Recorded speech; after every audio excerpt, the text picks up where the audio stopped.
guys, my name is Mallory Westbrook. I'm a staff engineer at Intelligent Concrete, and today I'm doing a follow-up video on my previous videos on geopolymer concrete based on a question we received. So the question was, what is the difference between synthetic polymers and geopolymers?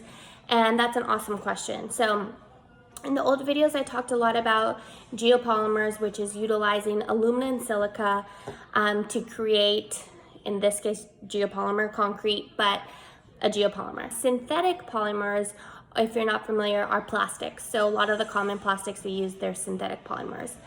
And they actually use petroleum oil. So there's one difference. Aluminum and silica are used for geopolymers, petroleum oil for synthetic polymers.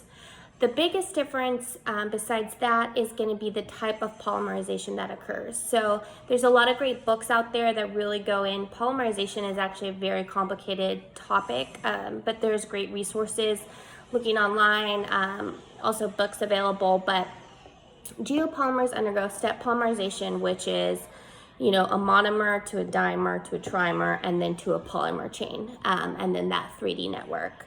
Synthetic polymers more likely go under like free radical polymerization or copolymerization, which is just a different polymerization type.